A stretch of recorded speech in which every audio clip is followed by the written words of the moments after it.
Hey. Yo, what's good? Yo, what's good? How are you? All right. Thank you for joining us. What's good? Yeah. How you doing? Good. Well, good morning. Well, it's morning for us, so good afternoon. So, Yeah. Listen, you are now tuned in to another episode of the Silly Girls Podcast. I'm your girl, Charles. And I'm your girl, Kiki. And on this podcast, we dance in the rain. Okay, before you say anything, we have to give you your flowers. We have to bring you in right and give you the honor and deserve and all of that accolade that you actually deserve. So, first, everybody who is looking and joining the live with us, we would like to say welcome. We are honored. It is a pleasure, and we are excited to be able to chop it up with our favorite, like Mr. Aries Spears. Can we get some hand claps in the comments, please?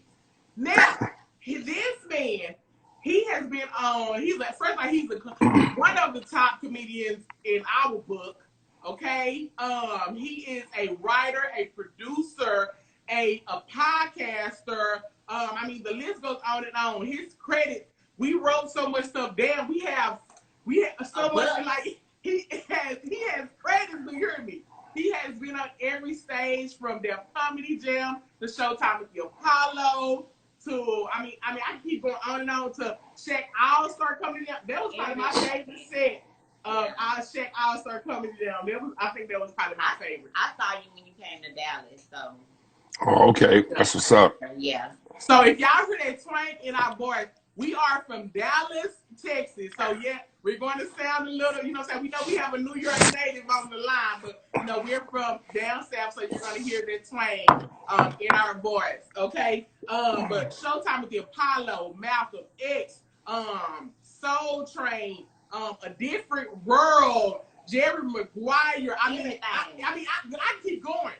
So before, you know what I'm saying, I don't even want to go. You was about to run out. I don't know how much further you could have kept going. I have more. Proud family. Yeah. Anything, you know what I'm saying? I mean, it's a lot more on here. But however, we want to say welcome and thank you so much for, you know what I'm saying, coming and doing this with us. Yeah. Oh, it's my pleasure. My pleasure. Okay.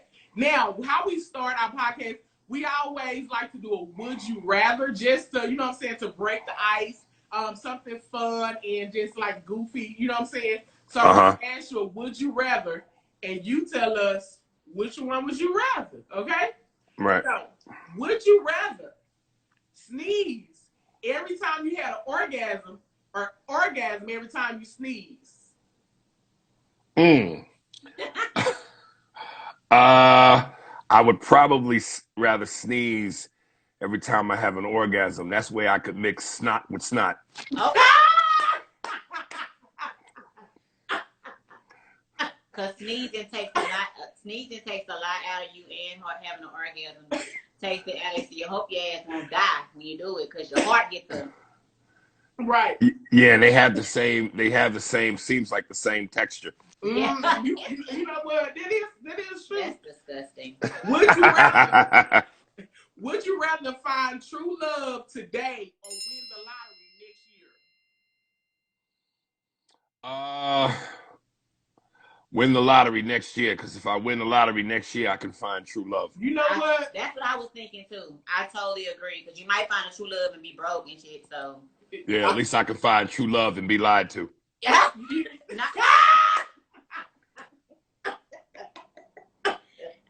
Okay. Exactly. So my question is, would you rather clog the toilet on a first date or clog the toilet on the first day at a new job? So you got them shits, you gotta go. I'll take the job. Right. Yeah. Somebody wants, you know what I'm saying? You come to the date, coming in, be like, oh dang, you know. Yeah, but if she's fine enough, she can clog my toilet and we still gonna fuck. Whoop! Whoop! Yes.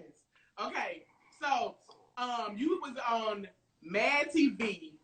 Yeah. 8 years. When I tell you, I'm so glad that I can give you your flowers right now.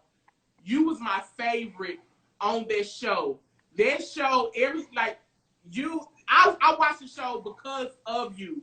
So, like I said, to get to chop it up with you right now, like I'm a real, you know what I'm saying, huge fan, and this is, like I said, an honor. But however, I want to ask you, because in the world today, with it being so sensitive, do you think that a TV show like Mad TV would actually be good in today when it's so sensitive? Because y'all was raw back then, and y'all was going in. I don't know that we could get. I highly doubt we could get away with what we did back then today. I do wish we had social media back then, because I think that that would have added even more so to the popularity of the show and probably the success by word of mouth and people taking clips and replaying them and turning things into memes. So I wish we had social media back then, but no, I don't think we would have been able to get away with what we did back then. Yeah, because y'all was going in, and it was, you know what I'm saying? That's when life was easier, when you could say anything and people would just laugh it out. But now people want to counsel you. They want to say that you're like have a phobia of certain stuff. So I'm glad you got to experience the raw you and what you did during that time, because even if this generation go back and look, they'll love it, but we got to really experience it. So thank you for that. I other than technology, which obviously can be a blessing and a curse, but certainly it moves things forward. I know it's gonna sound like old man on my porch shit, but I tell this young generation, man, y'all don't know what the 90s was like. The 90s was amazing. We had the best artists, the best everything. I mean, I challenge the young people of today to tell me who replaces Whitney Houston today, who replaces Michael Jackson, who replaces Mike Tyson, who replaces, so many of the great artists that we had. I mean, back then, everything was like straight Hennessy, no chaser. Yeah. Now everything is watered down and diluted and softer and moist. It was just terrible now. Yeah, and you have to ask questions like, well, will you be offended if I say this? Or like, it's so much stuff that we want to talk about with us becoming, new to this podcast world. But we be like, no, don't say that, because we're going to get canceled before we get started. So, yeah, we definitely agree with you. That's totally true. Right. It's so sensitive. That's what I'm saying. So even as a comedian, you know what I'm saying, do you tailor certain stuff for your stand-up because of the world today is so sensitive, or do you still come, you know what I'm saying, like with your rawness and you don't care? I'm not tailoring a fucking thing. I'm straight cocaine uncut. Yayo. I'm Blue Magic. Yeah. Like Pepsi, that's a brand name. I'm Blue Magic. Yeah. And listen, the industry already don't really care for me anyway, so I'm not gonna break my neck dancing a jig and tap dancing, trying to get some approval that ain't never gonna come. So if I'm gonna go down with the ship, that's what I'm supposed to do. So I'm gonna do it my way and hopefully put the power in the people's hands. And I believe that before it's all said and done, I'm gonna get there. Whether I come in through the back, underneath, over top, through the side, I'm gonna get there. And listen, if I don't, well then fuck it. I've made peace with it. Yeah. And we know for sure you got two people who gonna be riding your train, like trying to come and see you and support you, because we like the rawness and the authentic style that you bring. And then New York, like I was telling her before we started, I said, ooh, New York people, they kind of like, they like, like, yeah. Yeah. But I love it. Like I always said, like if I had to go anywhere, I wanted to come out that way. Based off the 90s and the early 2000s, I was like, yeah, I need to be out there with my bamboo earrings and my little ghetto waves. I fed me bag in a bad attitude. So you need to put me in a good mood. Yeah. Yeah. That's my song. Well, part of the reason why I wanted to fulfill you ladies' request was because with my podcast, I'm really trying to grow my female audience. So it helps to tag team and do a podcast with some women, because I'm trying to grow my female demographic. On my podcast, I mean, 85-90% of my audience is dudes. That's because me and my podcast partner, You know, we two dudes that go hard in the paint, and we unfiltered, and we talk real, and we talk raw.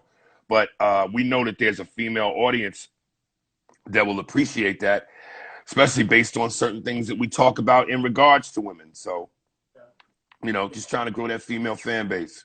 Well, we thank you. We really appreciate it. So, when we speaking of which, let me just go ahead since I'm in that rhythm. It's called Spears and Steinberg. I was just about to say. It's called Spears and Steinberg, The Jew and the Jerk.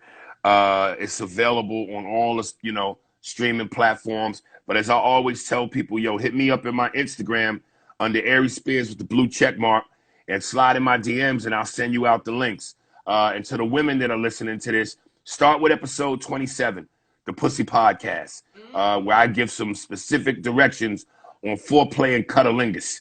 And then check out episodes 90 and 91 with Kyla J. Lacey, who's a phenomenal Black poet, beautiful sister who's done several episodes. And then after that, start from the beginning and go in order so you can track the evolution of the show and follow the jokes. And I only tell you to check out those episodes first, ladies, because look, if I'm a drug dealer, I need you get you hooked on the cocaine. So the first batch is free. Now you're going to come pay for it. So listen to them episodes. Let me get you hooked. And then start from episode 1, Spears and Steinberg. Yeah. Most definitely. Yeah, we already had that. We were going to plug that in regardless.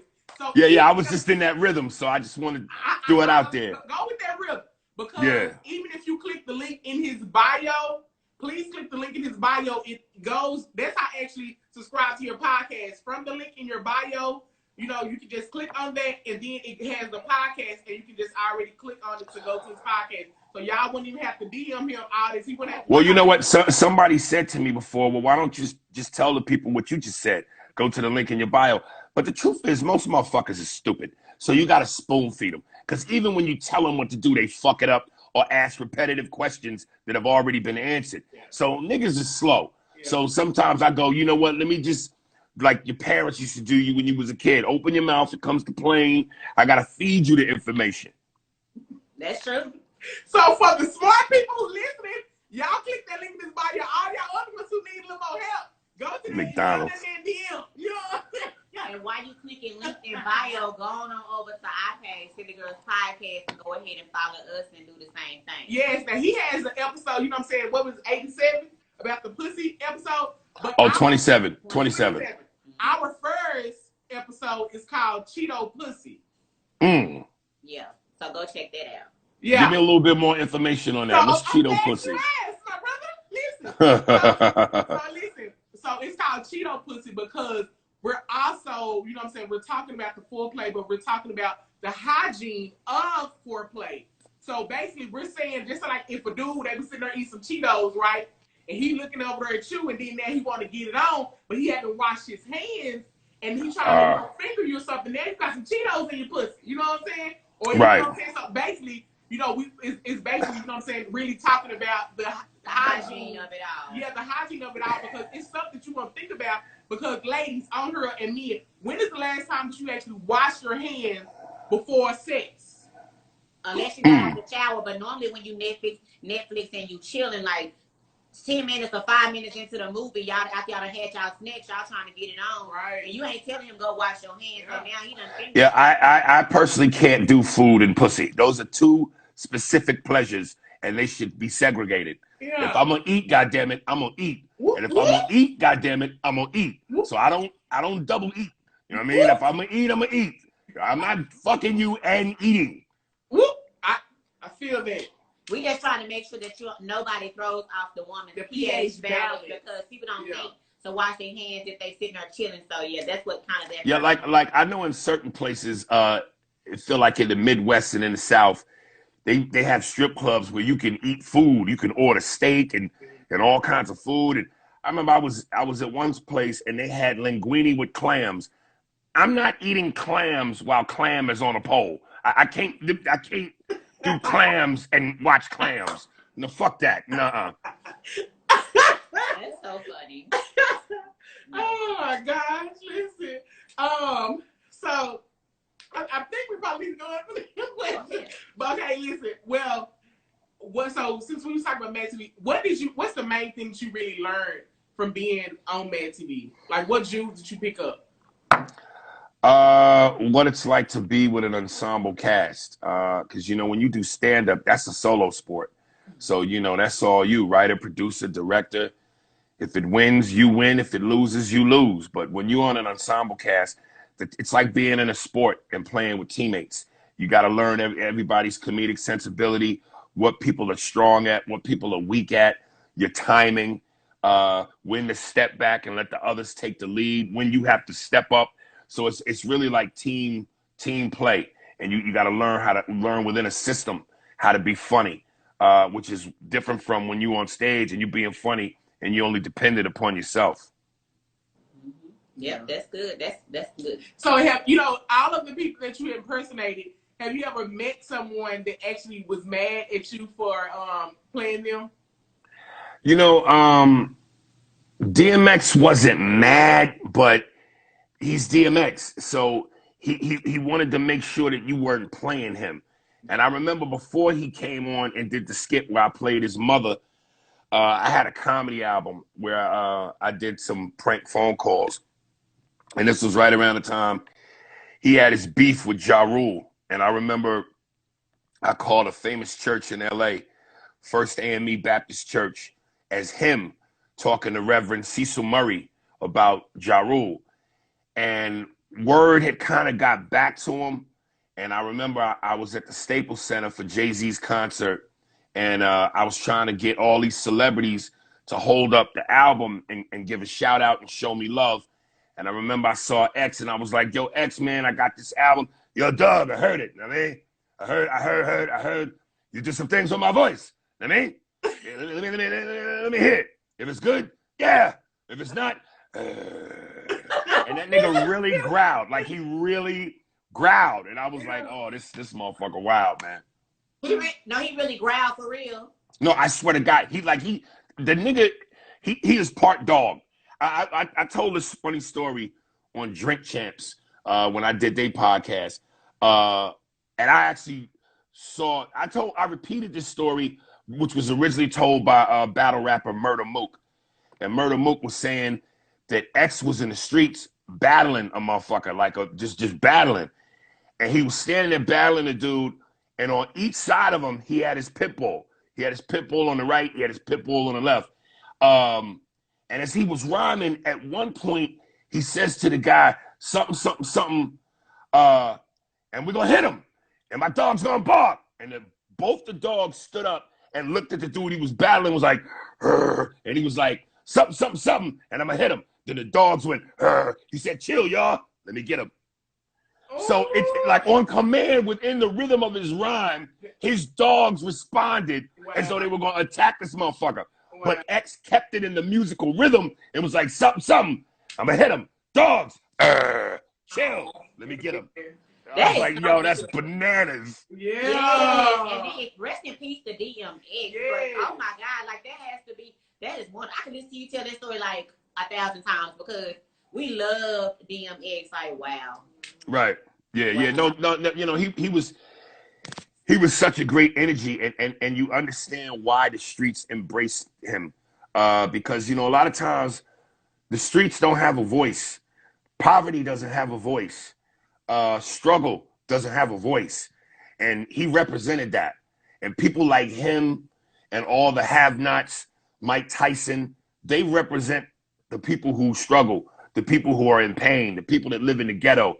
So while there's a lot of industry, and when I say industry, I'm specifically talking white folks, while the white folks are quick to dismiss you if you're not acceptable, the streets will always embrace you because you are who they are. So, that's why you love that. He was on Def Poetry Jam, and he did a poem about the industry. He called it The Industry. He goes, the companies want to tell you how to rhyme. Walk like this and talk like that. But I'm going to walk like this, and I'm going to talk with the bat. And the crowd, it just, like, I'm going to talk with the bat. That kind of forceful, that's the streets. Those are the have-nots. We want love. We want to be seen. So, that's why X was loved, man. Yes. I love that. Oh my God. That was good. It just brought chills to It's just crazy how you can do that. Just embody just there. In my head, I'm like, hold on. I'm in my head, I'm like, let me try to do it too. And it ain't working. Like, you know what? Impersonations, hands down. Like, nobody can mess with you. Okay, No, listen. No. There's people I envy to death. Right. Jay Farrow, his fucking Chris Rock, Atheon's Chris Rock. Atheon does a lot of obscure people that most people wouldn't, like his Maya Angelou. Atheon's Crockett's Maya Angelou is crazy. Godfrey's James Baldwin and Steve Harvey. Yeah, that's Steve Harvey. And it's point. Yeah, and I actually, retired my Denzel because of this one dude who I always brag about. As much as Atheon, and there's, the 5 dudes that I know do Denzel, myself, Reggie Reg, Dean Edwards, Jay Farrow, Godfrey. The guy that puts us all to shame is C. King. This brother I always talk about on Instagram. Look him up. I_AMCKING.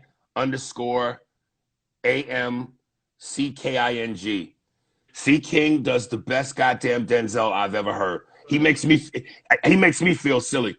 I mean, it just, I don't even want to do it no more. It's so good.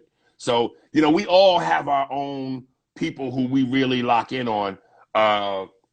But, like my newest one is Tony Soprano. And I'm proud of that because, number one, I don't know too many black people that do white guys. Yeah. And I used to do a few white guys. But, whenever I do Tony, this battle that's going on with Uncle June and Johnny Shaq, it's very bad for business. I was talking to Janice the other day. So new ones always feel good. Yeah. Oh, my God. You are just too okay, listen. cool. Well, since you are, talking about that, I mean, can I ask some of the people that's in your head some questions? Do you mind? Yeah, it depends on who it is because, like I said, I had a rough night last night, so. I know. Yeah. Okay, since you were, he said he retired, Denzel, okay. So, JC, how does it? Let me, I tell you what, let me do this. Let's I'll tell you who I could do. Paul Mooney right now, Shaquille O'Neal. I gotta stick to people that's in the lower baritone. Okay, gotcha. Okay. Paul, now you're in heaven now. So are you in heaven going off on the white people, Paul? All the people in heaven are niggas. There are no white people in heaven. All the angels are black. God is black. God is Al Green. There are no white people in heaven. The only thing white in heaven are the clouds.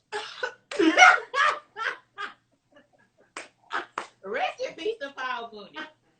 So only white people in heaven is the clouds and Al Green is God. Yes. Okay. So Paul, do you see DMX riding around now? That nigga is crazy. That nigga's riding on the clouds on a goddamn 4-wheeler. That niggas will always be niggas no matter where they go. You could be in the classiest of places. Niggas are niggas. That nigga is a nigga. Matter of fact, if you hear noise, it's the dogs barking. That nigga is out of control. Okay. Is Eddie Murphy? Can I talk to Eddie? Oh God. We gotta skip past Eddie. Give me Shaq. Give me Shaq. 50 Cent? Is he there? Oh, I never did 50 Cent. Give me Shaq. Let's do Shaq. Okay, Shaq. So what do you miss most about Kobe? Kobe was always a good teammate. I know I gave him a lot of trouble, but Kobe was probably my best teammate. I played with Penny. Penny was Kobe before Kobe. I played alongside LeBron, but I was done by then. But I always tell people I dominate. When I get 28-10, I was dominant. And if I get 28-10, I'm going to dominate. But Kobe always was my little brother, and he feed the big dog, and I protect the house. And Shaq, do you miss Shawnee? Shawnee? Nah, I got so many holes. It's crazy right now. I don't fuck with Shawnee no more.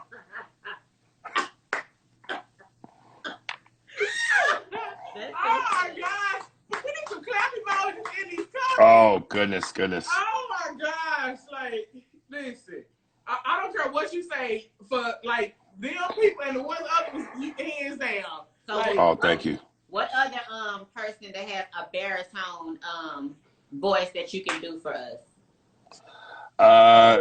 Sylvester Stallone. The only thing about how hard you hit, It's about how you get hit and keep moving forward. That's how winning is done.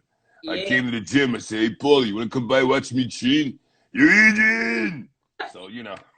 Did you see his last movie? His last movie. What is it called? Shit. It's really good. He went out with a bang. I can't think of the name of it. You talking about Sylvester Stallone? Yes, he had a movie. It came. Yeah, it's called. It wasn't Ram. What was it? Rambo. I think of it. I can't think of the name of it, but it was good as hell. Right. In Hollywood, who has been the biggest influence for you? Influence in what sense? Just basically, just anything. Just basically like how you do comedy. Just, you know what I'm saying? How you just live or whatever. You know, I tip my hat to everybody that's doing their thing. I just wish Black Hollywood was more united and a better of a family. Because at this stage of the game, with all the money that we bring in and generate, there should be no reason why we still have to have our hat in our hand, asking for things to be dealt out properly. You know, Tyler Perry is doing it big, obviously, but you know, it's like even with the Paul Mooney thing, Amanda Seales, the comedian, she has 1.8 million followers.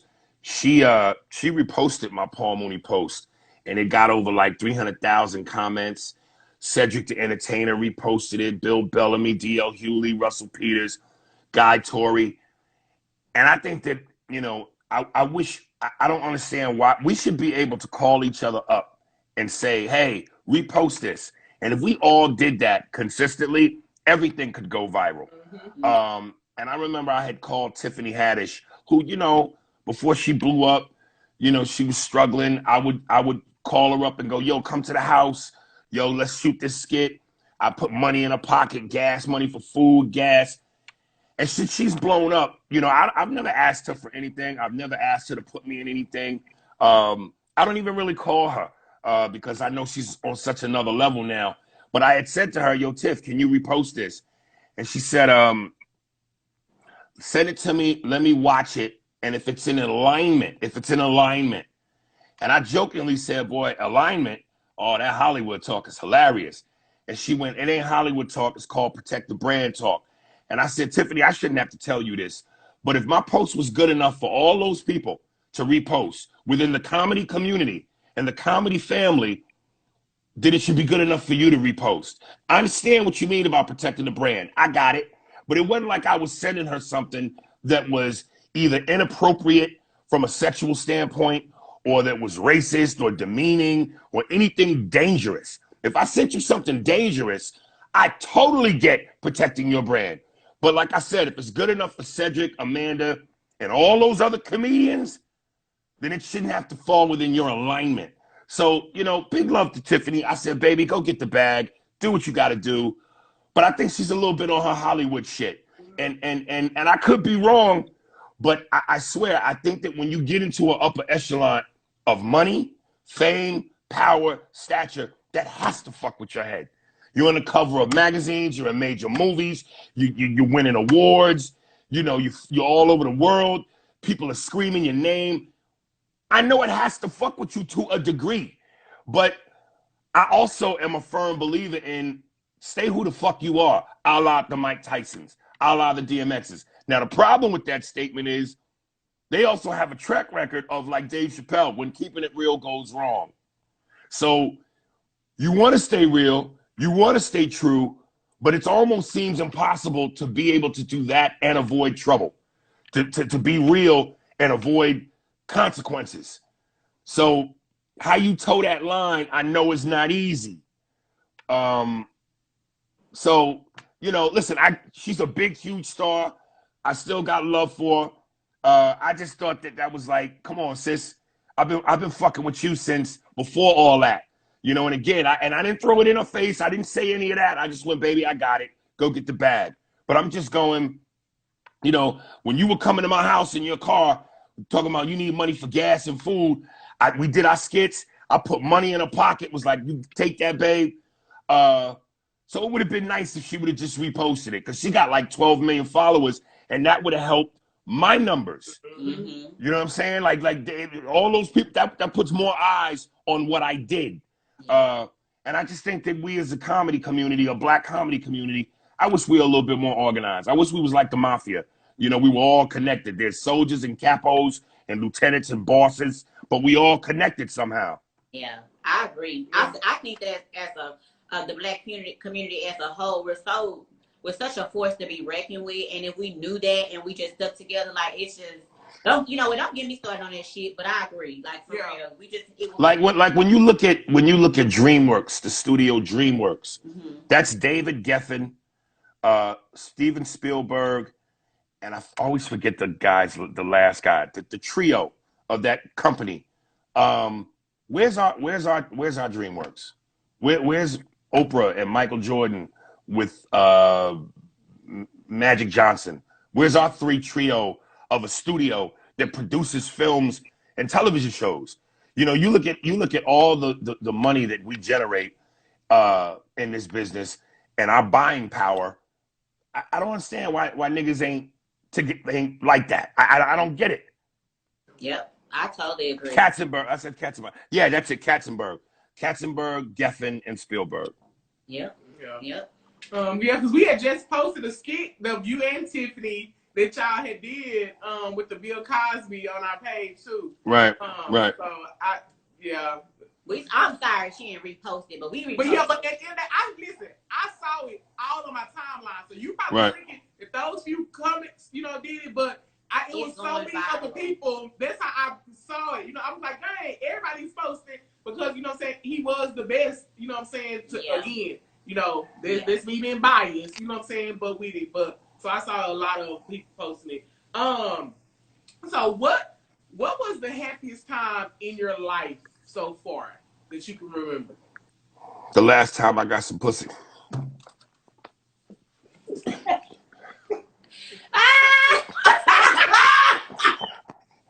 So that must have been the type of pussy that Ass Yet was singing about last night that made him see the sun, the stars, the moon, and the mountains. You remember that song? Yeah. Yeah. Okay, listen. So ask your question. It's a new show on Stars called Run the World. Have you seen it? No, I haven't. Okay, well, it's kind of like a Black Sex in the City with black females, with Risha Webb and other girls. And so the most recent episode, one of the girls had on some shades. And so when she was out at the bar with her homies, they were like, yo, what's up with the shades? And she was like that when her and her man were having sex, she was trying to lick his perineum. We call it the gooch down here, like the little piece. Oh, the little piece that separates the ball from the ass. And she said in the midst of her licking that, he farted in her face. Has it ever happened to you? No, but there's a couple Instagram models who I would love to intercept their poop. So what would you say if she did put in your face? It depends on who it is. So if it was one of those Instagram models and she... Oh, it's like breathing in oxygen. I'm sick of you. You play too much. No way. No. Listen. I joke about it in my stand-up. Sex is one of the most, if not the most enjoyable act. And I find the older I get, the more I lose certain inhibitions. Now, I ain't going to ever play to put something in my ass game. Yeah. But anything else damn near goes. And the nastier you can be, the better. There's two chicks on Instagram who I was infatuated with. One was Gemma, goes by Gemstar, and the other one is Amiradime. Man, let me tell you, oh my God, I drink their diarrhea water. What? No, let me see what you talking about. What's the name? Amiradime and Gemstar, Gemma. Okay, I'm gonna look at her. I'm gonna see what make her want to. Oh, I think I'm saying get them in them comments so they come to get, so Aries can, getting them DMs. You know from scalp to cuticle, them broads is bananas, man. Woo! So I know you mentioned that you love like with us. People always say with me, especially, I'm stuck in the '90s because I would listen to Pandora 90 station and jam like throwback song, one hit wonders all the time. If you had to pick your top 5 rappers, who would they be? Jay-Z, DMX, Nas, Biggie, and Eminem. Even though part of me wants to give that 5th spot to Rakim. Ooh, yeah, Rakim. Okay, so what? Yeah. Do you like R&B? Of course. Well, I was born to R&B. What would be your 5 top R&B artists? Teddy Pendergrass, Marvin Gaye, Brian McKnight, Michael Bublé.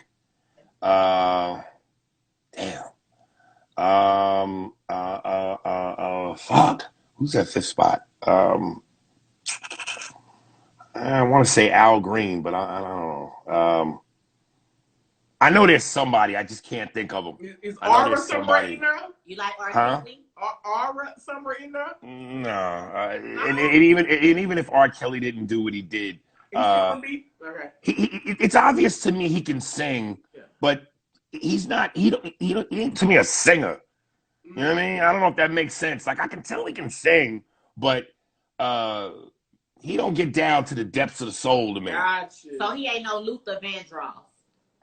No, certainly not. Yeah. Okay. Let me ask y'all a question. If y'all had to pick your 2 out of the 2 gay singers, who would you pick? Is your favorite Luther Vandross or Freddie Jackson? Ooh, they kind of look like they could be first cousins with the Jerry curl boxing on. But if I'm gonna have to go with it, yeah, he did. So I'm gonna go with Luther for 2 reasons. Because I used to always jam him with my mama, and it's just something about just him as a whole. And then when he hit that, I'm gonna go. But Freddie Jackson be, I'm gonna go with Luther for me. All right. I gotta pick Luther. I like Big Luther and Little Luther. Yeah. All of them. All of them. The sweat, the Jerry curl, all of them. Yeah. Hey, I didn't know they were gay. I learned something else from them. Well, I You knew they were gay, didn't you? Luther Vandross, certainly. Well, I didn't know that he was because he never came. You didn't know Luther Vandross was gay? He never said he was, but I didn't think he was. I didn't know what. I thought he was private. So he had men though? Him and Freddie Jackson, fruitier than a fruit cup. No. Yes. Obvious. What? Well, here and now, he had me fooled. Here and now. Yeah. Well, he tried to put fancy in the video. Can I take you home tonight, girl? That's been the first time he ever said girl in his song, like when it was like in the 2000s or 90s. You never used girl? No, I'm going to go with Luther, though. Who else you got? Oh, that's it. I just want to know that from y'all's perspective. Yeah. So who would you pick out of them? Neither one, because neither one of them, I know when they singing, they ain't singing about me, about females. They singing about me. So you don't want to listen to it? I mean, I respect them. Okay. You know, they were great artists. Is Little Richard a Prince? No, Prince. You know Prince ain't. Prince. No. Don't let the assless chaps fool you. No, but he was the only man that could get away with wearing heels and have the baddest bitches on his arm. No. Let me tell you something. He showed me my first pair of titties at Lake Minnetonka, and I was loving that. Yeah. So do you like So with I know we love 90s and 2000s music. So what artists today that's out, like would you say, as far as one rapper that's out today that you would kind of like, okay, I'll rock with him, and what R&B artists would you say that you rock with? Rap wise, I'd say J. Cole. He got musically, I'm gonna be honest. Musically, I don't even do they even play R&B today? I don't even hear R&B today. You don't like Tank?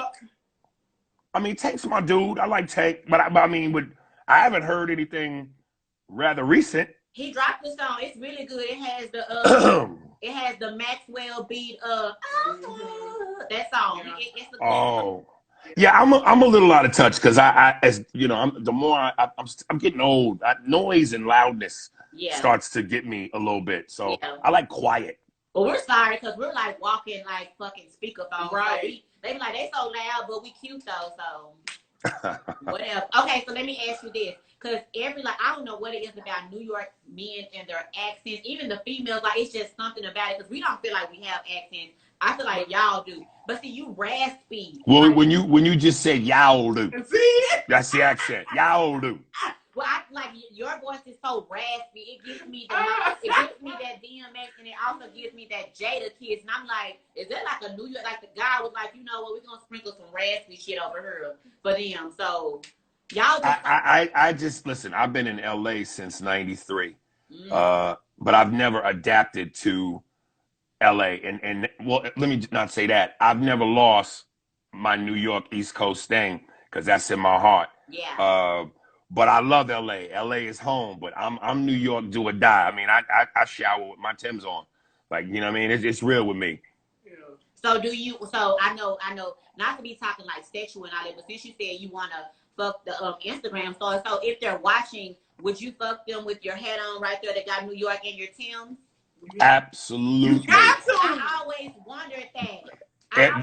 Naked in the middle, but the bookends is the hat and the Timbs. That's right. I feel like all New York men fuck with their Timbs with their hat on. We went to a HBCU in East Texas and Hawkins, Texas at Jarvis, and like the dudes would come down from like New York and California, and I'm just one New Yorker that wore a hat with the boots, and I used to be like, I bet he fuck bitches with his hat on and his Timbs on. Right. He just confirmed it for me. Thank you for confirming it for me. I appreciate it. Yeah. If they don't, it's like that's a rite of passage. It's like when they, you know what I'm saying, they kids, they be like, say, when they teenage, you know, you gotta fuck with them Timbs for the grip, you feel me, and then the hat. You know what I'm saying? Yeah. Listen, I never was a big sneakerhead.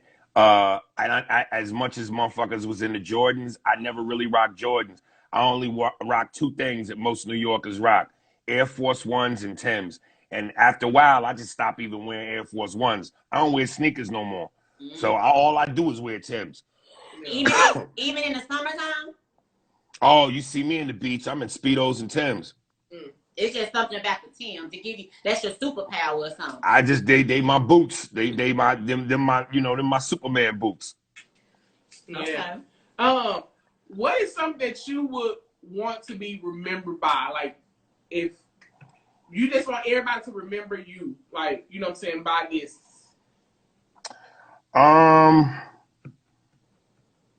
That, you know, I'm just a funny, super funny motherfucker. You know, I've never been afraid to follow anybody comedically except two people. And one of them's no longer here, God rest his soul. The great Patrice O'Neal, who to me, him and Dave Chappelle, if they was rappers, they would have been Biggie and Jay-Z. Cause Dave's a powerhouse. Dave is he's so on a different level in terms of his thought process. And Patrice was a gorilla on stage.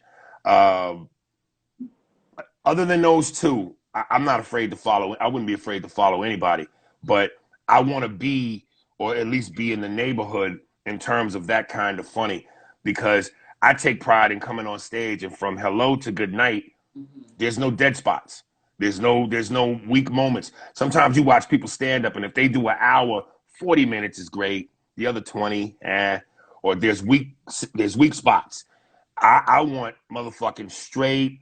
I'm Mike Tyson in the 80s. I'm coming to tear your head off in the first round. Yeah. Every punch, every joke is thrown with bad intentions. So Patrice was that. Dave is that. I want to be that.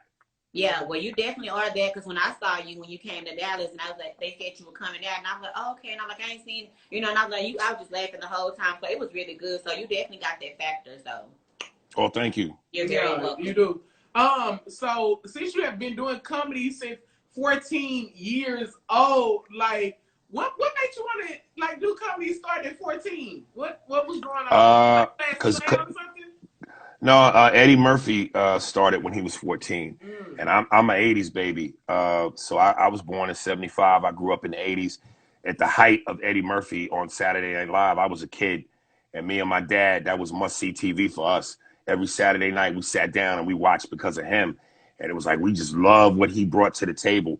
And then when my dad took me to go see 48 Hours and Trading Places, I was like, that's what I want to do, because Eddie just popped off screen. And he had those memorable, quotable moments.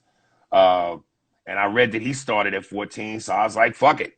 Yeah. I started at 14, and then we got the same birthday. So I took all that as motivation and, started at 14 and did Def Jam when I was 16, Showtime at the Apollo when I was 17. and just kept going. So I read where it said, I know you said that you were fighting in school and you got expelled. Did you ever go back, or did you just start doing comedy like for sure? Nah, I got my GED. I dropped out of high school and I went and got my GED and that was it. Okay. And yeah. So with the how did you end up getting the role like Wizard Kelly? Were you Wizard Kelly the whole Proud Family cartoon, or were you just for the movie? Yeah, no, the whole thing. Ralph Farquhar, who's the creator and one of the top guys behind that cartoon. I had worked with him for years previous. So when Proud Family came up, he just said, "Yo, I want you to play this role," and that was that. You did, like, and that I'm as old as I am, I still watch cartoons, and I watch the Proud Family faithfully now. I had no freaking idea that was you. I really thought it was magic because if you sound just like him, no, seriously, I did. And I said, what the hell? I did not know that. Yeah. Cool. So I heard they coming back, like the Proud Family coming back, right? Well, it's already on. It's on Disney. It's on Disney Plus. Right, not the old shows, but like a revamp. The new shows. Oh, the new shows. Yeah. College? No, they still keep it cartoon. Okay. In cartoon life, you never grow up. Okay. So is Wizard Kelly gonna be in the new ones? Yeah. I just recorded a bunch like a month or so ago. Well, good for you. Okay, and let me ask. Okay, so I know that you were tied in a different world. How was that being in that atmosphere? Because again, we went to HBCUs, and that's what made us want to pledge the sorority Delta that we pledged and be around right. like blacks like that in college. Like, how was that on the set? It's kind of surreal because you grow up watching these people, and of course you envision yourself being in Hollywood and being successful, but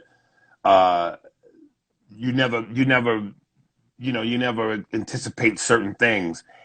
And here I am on the set of A Different World, and I'm like, oh shit, Kadeem, Jasmine Guy, Dawn Lewis, and before you know it, you're a part of it.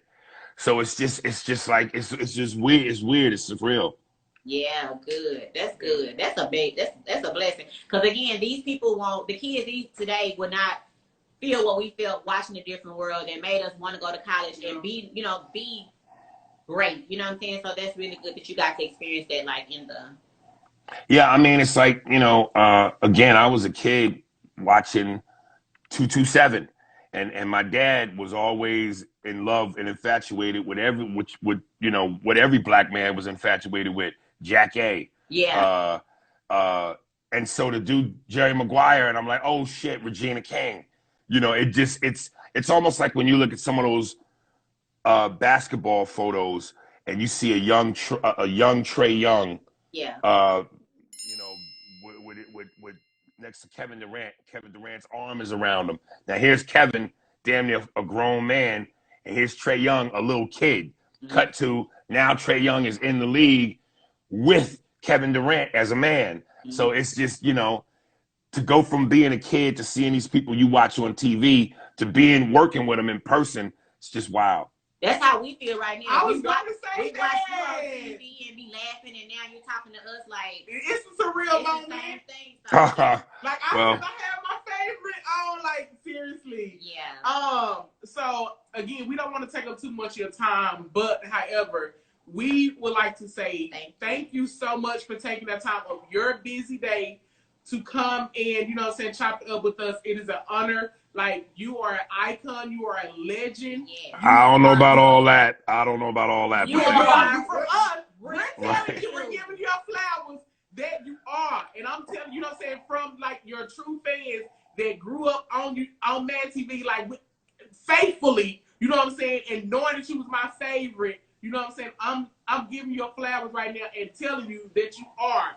This show was thank you because of you. So again, thank you. I said, from us to you, we're giving you your flowers and letting you know that we look at you as an icon. And so in our book, can't nobody take that away. Because when we get out of the show on call, he's like, girl, I was just talking to him we were just talking, I tell you, look, anytime y'all want to do this again, like Batman, just put the pussy signal in the air. And I'll meet you on the roof like Commissioner Gordon. Well, we Yeah, for sure. Listen, so everybody who's on here, please go to his DM and get the link to his podcast so you can actually tune in and subscribe to his podcast and listen to his actual podcast. It's Spears and Steinberg Podcast. Also, click the link in our bio that actually goes to our podcast as well. Like I said, for all of our people out here, make sure that you follow. And like I said, please DM him and click the link in his bio as well. What was you gonna say? And before, I'm sorry, sweetie. And again, ladies, please start with episode 27, the Pussy Podcast. Then check out episodes 90 and 91 with Kyla Lacey. And then episode 118. And then after that, go to the beginning and start and go in order, because a lot of the jokes and callbacks will make sense to you later down the road as opposed to listening out of sequence. You might not get certain things. So get hooked on the coke first. And then after that, I'm going to sell it to you. Yes. We most definitely will. We're also going to upload this on YouTube as well. So it will, all of this information will be in the description box below for our YouTubers. So again, we would like to say thank you. Thank you so much. And we appreciate you so much. This is got it. And when you come back to Dallas, we will be, if you're coming back to Dallas, you know what I'm looking for? What I'm looking for, because Lord knows I've never been to a place like this anywhere else in the country. I remember one time I was in Dallas, and I can't for the life of me remember the spot that this dude took me to where they served chitlins and Kool-Aid. No. And I was like, damn, it don't get no blacker than this. Chitlins and Kool-Aid. He was Sweet George Brown's. Was it like a restaurant? Yes. Yeah, it probably was Sweet George Brown's. It's in Oak Cliff. So yeah. All right, so next time I come through, I want to get some sugar and pig guts. We gonna take you. We got you. There it is. Thank you again. For coming in. Is there anything else that you're working on that you can tell people about? Yeah, I mean, I do, but I don't want to put it out there yet because it's still in its infancy stage. It's on the hush. But yeah. Follow him and keep up with it so y'all can, you know what I'm saying, be aware of what's going on. We love you to the day we die. We appreciate you. That's what's up. Thank you so much. All right, appreciate y'all.